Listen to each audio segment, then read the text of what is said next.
Selamat malam pemirsa, Komisi Pemilihan Umum atau KPU RI telah menetapkan hasil pemilu 2024. Tentu saja ada pihak yang legowo menerima hasilnya, ada juga yang tidak menerima hasil pemilu tersebut. Tidak ada yang salah bagi keduanya sama tinggi derajatnya. Bahkan negara pun memfasilitasi bagi yang tidak menerima melalui jalur konstitusi. Yang terpenting adalah jangan sampai ada perpecahan. Kita sebagai bangsa Indonesia harus tetap beradab dalam demokrasi untuk menjaga persatuan. Inilah yang akan kami sajikan dalam editorial malam hari ini, meninggikan keadaban demokrasi. Bersama saya Fitri Megantara.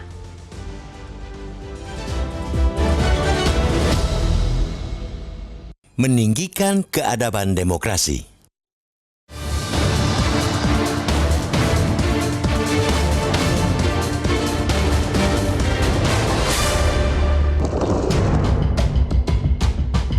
Penetapan hasil pemilu 2024 yang disampaikan KPU pada Rabu 20 Maret malam lalu sejatinya bukanlah titik akhir dari proses demokrasi yang secara rutin dipestakan setiap 5 tahun. Ini justru menjadi titik mula membangun demokrasi yang lebih baik di masa depan. Demokrasi yang baik akan selalu ditopang oleh keadaban politik, keadaban demokrasi yang tinggi. Tanpa keadaban, demokrasi sangat gampang melenceng. Sonder adab? Demokrasi barangkali juga akan dengan mudah ditunggangi oleh kepentingan kelompok atau pribadi dan mengesampingkan kepentingan publik. Keadaban demokrasi inilah yang kini tengah diuji setelah KPU menetapkan hasil pemilu 2024. Tentu ada perbedaan pilihan dalam meresponsnya, yaitu menerima atau menolak hasil pemilu tersebut. Itu hal lumrah. Dalam setiap keputusan atau ketetapan dengan segala argumennya, selalu ada pihak yang menerima dan pihak yang menolak. Kedua sikap itu sesungguhnya sama-sama baik, pun sama-sama legal. Negara bahkan menyediakan saluran konstitusional kepada pihak yang menolak hasil pemilu untuk menggugat. Ada koridor hukum dan politik yang dapat digunakan untuk memperjuangkan keadilan. Artinya, negara pun sadar bahwa kedua sikap itu punya peran penting dalam menciptakan demokrasi yang lebih berkualitas, beradab, dan berspirit persatuan. Penghargaan terhadap persatuan dalam perbedaan pilihan untuk menerima atau menolak ketetapan KPU tentang hasil pemilu 2024 selayaknya memang harus dijunjung setinggi-tingginya. Satu sisi kita mesti mengapresiasi pihak yang menerima dengan legowo hasil pemilu, tapi sisi lain kita juga menghargai upaya hukum yang ditempuh pihak yang menolak hasil. Keduanya tak perlu dipertentangkan secara hitam putih, karena sesungguhnya pemilu bukan sekadar perkara menang atau kalah. Dengan perspektif itu, kita sangat menghormati pernyataan sikap dari Ketua Umum Partai Nasdem Surya Paloh yang dengan cepat menyatakan menerima hasil pemilu 2024 sekaligus menyampaikan selamat kepada pasangan Prabowo Subianto Gibran Rakabuming Raka sebagai presiden dan wakil presiden terpilih. Ia menyebut penerimaan atas hasil pemilu itu demi kepentingan persatuan nasional. Pada saat yang sama pula, kita sangat menghargai langkah tim hukum Timnas Anies Muhaimin yang dengan sigap langsung mengajukan gugatan sengketa hasil Pilpres ke Mahkamah Konstitusi hari ini.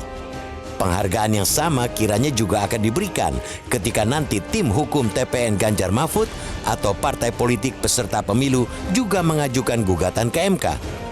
Kita sepakat, amat sepakat dengan penegasan bahwa kontestasi politik sebagai perwujudan demokrasi harus menjadi ajang untuk mengeratkan persatuan.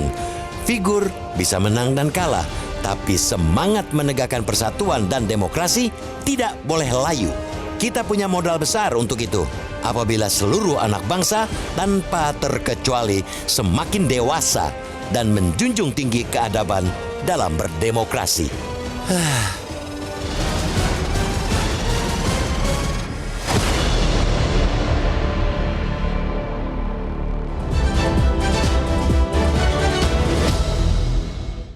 Pemirsa, kita akan langsung membedah topik malam kita untuk malam hari ini dengan anggota Dewan Redaksi Media Group, Mas Abdul Qohar. Selamat malam, Mas Qohar. Apa kabarnya? Baik, sehat. Baik, Mas Qohar, ini kan KPU sudah mengumumkan hasil pemilu. Tentu kemudian ada pihak yang menerima, ada juga pihak yang kemudian memilih menempuh saluran hukum yang sudah disediakan seperti itu. Nah, ini bagaimana menyikapi perbedaan respon terhadap hasil rekapitulasi yang dilakukan oleh KPU ini, Mas Qohar? Ya, demokrasi itu kan justru memberikan sarana.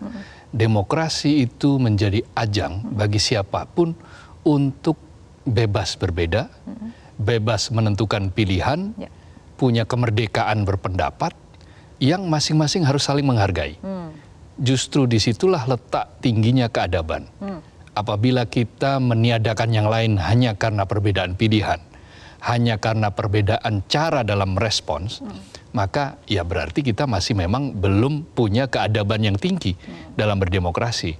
Karena itu hanya ada dua pilihan kan ketika merespons hasil pemilu, yaitu menerima atau menolak.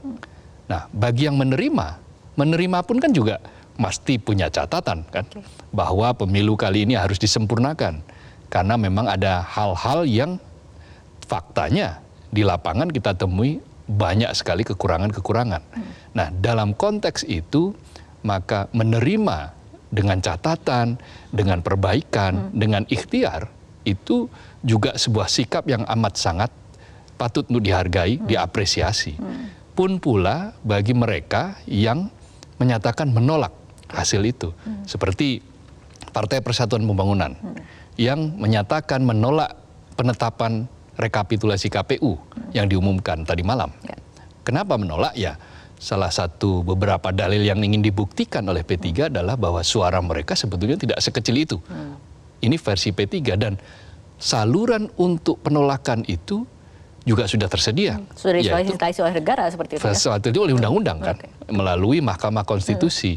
Karena itu nanti di Mahkamah Konstitusi juga jalan konstitusional itu diberikan, karena itu ya dilihat akan seperti apa yang akan terjadi. Dah, itulah bagian keadaban. Jadi ketika kita menghargai yang menolak, kita mengapresiasi juga yang menerima, maka situasi demokrasi kita akan semakin berkembang, berada dalam situasi yang lebih positif, dan ini aura positif ini bisa akan lebih kepada terciptanya sebuah situasi yang akan baik bagi berbagai kalangan, baik berbagai sektor, ya, dunia usaha, ekonomi akan menggeliat masyarakat yang mungkin hari-hari terakhir ini sedang memikirkan tentang harga pangan, sedang memikirkan tentang banjir misalnya di beberapa wilayah, maka ya mereka akan merasa bahwa ya inilah jalan yang beradab, jalan yang menenangkan bagi siapa saja. Tentu saja dengan prinsip-prinsip saling respect, saling menghargai, saling mengapresiasi tanpa harus membuat stigma-stigma yang kemudian merugikan salah satu pihak. Artinya dampaknya dimensinya luas sekali seperti itu ya, Mas Qohar. Nah, Mas Qohar, karena topik kita adalah meninggikan keadaban demokrasi ini, artinya menurut Mas Qohar, kenapa ini diperlukan? Kenapa ini penting dilakukan? Ya, kita ini kan negeri ini kan dilandasi oleh spirit yang sama ya. Kita membangun negeri ini bukan untuk satu orang, bukan untuk satu kelompok. Bukan untuk 1, 2, 3 kelompok, tapi untuk seluruh Indonesia, seluruh tumpah darah Nusantara ini, Republik ini, dengan 280 juta jiwa orang yang ada di dalamnya, dengan 17.000 pulau, dan dengan beragam bahasa, dengan beragam pilihan, dan dengan banyak sekali pola pikir yang bahkan mungkin bisa jadi sangat diametral perbedaannya antara satu dan lainnya. Nah, tanpa ada persatuan, maka ya mustahil negeri ini bisa hidup sampai sekarang dan bisa akan hidup lagi untuk sampai ke depan. Dan semua mimpi-mimpi itu hanya akan bisa tercapai apakah keadilan, kemakmuran, kemajuan, semua akan tercapai bila ada persatuan. Nah, persatuan itu bukan berarti menihilkan perbedaan. Persatuan itu bukan berarti yang berbeda meskipun jumlahnya sedikit itu berarti harus dibinasakan. Tidak seperti itu.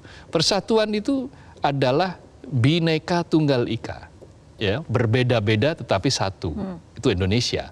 Darah kita satu Indonesia untuk kepentingan bangsa, untuk kepentingan persatuan bangsa. Maka ya di atas segalanya. Bukan kepentingan sempit kelompok atau institusi apapun, termasuk partai politik kan, kepentingan politik. Gitu. Baik, Mas War, kita akan lanjutkan diskusi, tapi kita dengarkan terlebih dahulu pernyataan dari Ketua Umum Partai Nasdem, Bapak Surya Paloh, berikut ini. Satu, Partai Nasdem menyatakan menerima hasil pemilu tahun 2024 yang telah dilaksanakan pada tanggal 14 Februari 2024 yang lalu. Baik pemilihan anggota legislatifnya maupun pemilihan presiden dan wakil presiden dalam Pilpres. Kedua, Partai Nasdem mengucapkan selamat kepada seluruh partai politik peserta pemilu legislatif tahun 2024. Beserta dengan ketiga pasangan calon yang telah mengikuti kontestasi pemilihan presiden pada pemilu 2024. Partai Nasdem juga mengucapkan selamat kepada pasangan Prabowo Subianto dan Gibran Rakabuming Raka sebagai pemenang Pilpres tahun 2024. Tiga, atas berbagai catatan yang ada, Partai Nasdem tetap berkomitmen untuk senantiasa berada dalam kehendak yang terus-menerus berupaya memperbaiki kehidupan demokrasi dan politik kita. Ya, Mas Kohar tadi mungkin menyambung dari pernyataan Mas Kohar juga, persatuan bukan menihilkan perbedaan, termasuk ketika menyikapi hasil pemilu, seperti yang kemudian pernyataan dari Pak Surya. Betul, makanya kan ada yang menolak. Menolak itu artinya kan berbeda dengan yang menerima. Yang satu menerima, Nasdem dan Surya Paloh menerima, sementara yang satu menolak, Partai Persatuan Pembangunan menolak, kemudian tim 01 dan 03 juga mengajukan gugatan ke Mahkamah Konstitusi, bahkan Nasdem juga menyertakan tim hukumnya untuk ada di dalam tim 01 dan 03. Jadi proses konstitusionalitas itu harus kita hargai. Kenapa? Karena kalau kita menganggap bahwa orang-orang yang menempuh jalur Mahkamah Konstitusi itu tidak siap kalah, maka statement seperti itu statement yang salah tentu saja. Itu adalah bukan bentuk keadaban, itu bukan bentuk pernyataan-pernyataan yang menyejukkan, bukan mempersatukan, malah mencerai-beraikan. Nah, karena itu yang dibutuhkan sekarang adalah kesempatan. Selama kesempatan itu ada di dalam konstitusi, selama kesempatan itu diatur di dalam koridor negara Republik Indonesia ini, maka ya silakan gunakan kesempatan itu sebaik-baiknya. Dan jangan pula kemudian merusak atau menganggap bahwa mereka yang bisa menerima ini sebagai sebuah kesalahan. Tidak, bukan seperti itu cara pandangnya. Karena demokrasi ini kan bagaimanapun ibarat sepak bola, itu kan ada waktunya. 90 menit peluit ditiup, maka ya sudah akan ketahuan siapa yang menang, siapa yang kalah. Nah, dalam posisi itu, seberapapun kecewanya kita terhadap hasil pertandingan, tetap saja akhirnya kan harus ada yang menang dan harus ada yang kalah. Meskipun itu bukan segalanya, tetap harus ada evaluasi. Bagaimana pertandingan tadi, bagaimana cara kerja wasit, cara kerja VAR misalnya, dan seterusnya, dan seterusnya. Baik, nah kita akan lanjutkan kembali nih Mas Kohar diskusinya, terutama mungkin mengenai evaluasi juga. Tapi kita harus ikuti jeda berikut terlebih dahulu.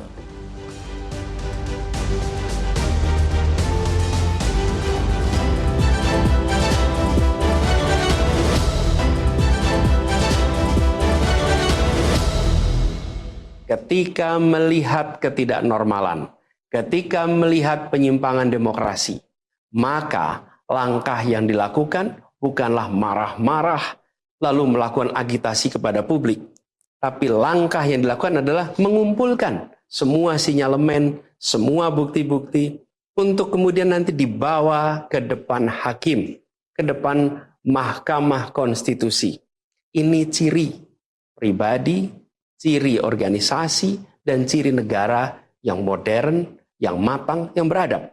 Tapi kami memilih untuk mengumpulkan itu semua secara hati-hati, melakukan validasi, memastikan akurat. Kenapa? Karena kita ingin negeri ini, negara tercinta kita ini terus maju makin matang dalam berdemokrasi, makin matang dalam bernegara. Dan ini kita kerjakan dengan keseriusan. Kita tidak ingin proses demokrasi yang terjadi membuat kita mundur mendekati masa pra-reformasi. Karena itulah kita menjaga semua proses ini secara baik, secara tertib. Ya, Mas Kohar, ini mengenai pilihan untuk kalau tadi Pak Anies mungkin memilih untuk melalui jalur MK seperti itu. Nah, Mas Kohar, apabila kita ingin meninggikan keadaban berdemokrasi, terutama melihat dari hasil pemilu ataupun sikap dari hasil pemilu itu sendiri, dari mana mulainya, Mas Kohar? Ya, paling tidak adalah dari tiap-tiap kelompok politik, kepentingan-kepentingan politik, itu dia harus berada dalam sikap bahwa kepentingan bangsa adalah segalanya.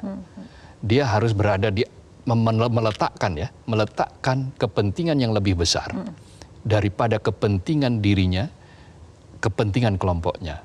Kalau semua pihak, semua yang berkontestasi, semua yang berkompetisi meletakkan kepentingan bangsa itu berada di atas kepentingan semuanya, maka kemajuan bangsa ini tidak akan lama lagi akan tercapai. Karena sebetulnya kita punya modal sosial yang cukup besar untuk mencapai itu. Tetapi tanpa konsolidasi demokrasi, konsolidasi politik, tanpa ada stabilitas, maka tentu saja akan sulit. Di mana-mana negara yang tidak sukses, ya, tidak berhasil menjaga stabilitasnya, tidak sukses dalam mengonsolidasikan politik, praktek-praktek politiknya atau demokrasinya, maka negara itu tidak akan berkembang. Dia bahkan sangat jauh terbelakang.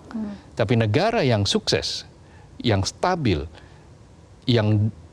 dalam perbedaan, stabil tetap mampu jalan dalam situasi yang keras sekalipun, maka negara-negara tersebut akan sangat cepat, akan pesat dalam berkembang, dan masyarakatnya bisa menjadi makmur. Nah, tapi syarat-syarat itu harus diikhtiarkan. Nah, caranya bagaimana? Ya salah satu diantaranya adalah silakan menerima hasil penetapan pemilu, silakan menolak hasil penetapan pemilu, tapi menolaknya jangan marah-marah seperti kata Anies Baswedan tadi.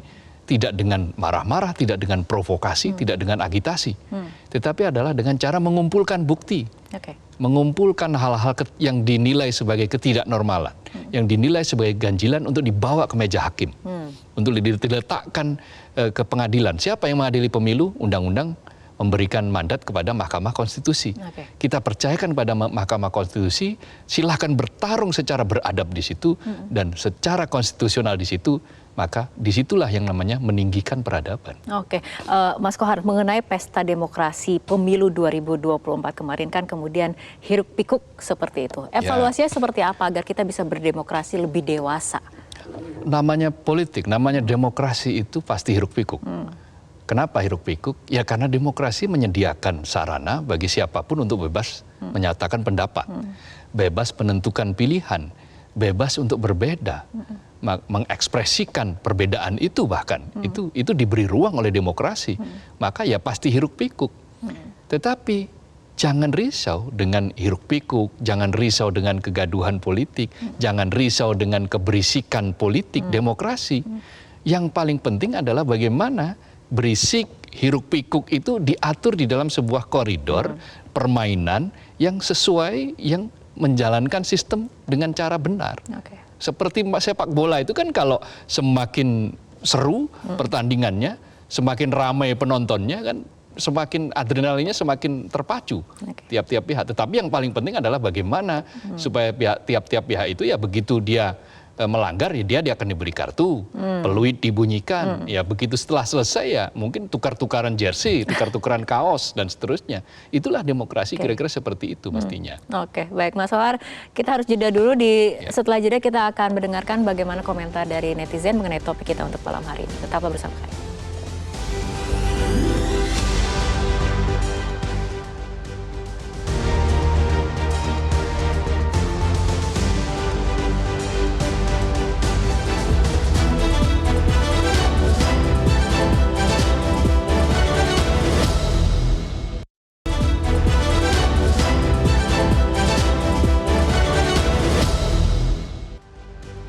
Pemirsa, kita akan langsung lihat hasil polling sederhana yang dilakukan oleh Metro TV di media sosial Instagram dengan pertanyaan, sepakatkah Anda bahwa kontestasi politik harus menjadi ajang mengeratkan persatuan? 99% mengatakan sepakat, 1% mengatakan tidak. Mas Kohar, ini artinya masyarakat juga ingin kemudian setelah kontestasi politik selesai, persatuan kembali erat seperti itu ya. Perbedaan-perbedaan ini merupakan bagian dari demokrasi seperti ya, itu. itu naluriah atau DNA-nya orang Indonesia. DNA-nya orang Indonesia itu kan cinta damai, gotong royong, itu kan rukun. Tetapi bukan berarti mentoleransi ketidaknormalan. Menoleransi keganjilan, ya menoleransi hal-hal yang salah, bukan di situ. Karena itu siapa yang salah tetap mesti dihukum, dan cara menghukumnya juga harus dengan cara yang beradab. Proses untuk menuju mencapai keadilan itu juga mesti dicapai dengan cara-cara yang beradab, cara-cara yang konstitusional. Karena itulah kenapa Mahkamah Konstitusi diadakan, undang-undang diadakan, aturan diadakan, itu adalah untuk menciptakan justice and order, keadilan dan ketertiban. Nah, ketika keadilan dan ketertiban itu sudah tercapai, maka ya di situ dengan jalan sistem yang ada itu, disitulah tingginya keadaban masyarakat, termasuk dalam hal persatuan.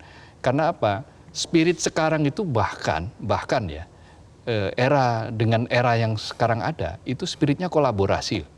Kolaborasi itu kan berarti dua entitas atau dua institusi yang mungkin berbeda, bahkan kemampuan dan kapasitasnya juga berbeda, ideologinya bahkan mungkin berbeda, tetapi mereka bisa berkolaborasi.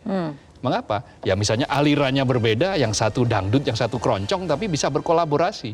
Nah, makanya kan spirit yang terjadi sekarang justru berkolaborasi. Nah, kolaborasi itulah kira-kira persatuan Indonesia. Oke, baik Mas Kohar, artinya kita harus bisa mengapresiasi segala macam kemudian respon ataupun sikap terhadap hasil pemilu. Betul. Itu merupakan bagian dari berdemokrasi juga, dan yang terpenting adalah menjaga persatuan, terutama setelah kontestasi politik ini usai, seperti itu ya Mas Kohar. Mas Kohar, terima kasih telah berbincang bersama kami malam hari ini, dan pemirsa, demikian perjumpaan kita dalam editorial malam hari ini. Saya Fitri Megantara mengucapkan terima kasih atas perhatian Anda. Selamat malam, sampai jumpa.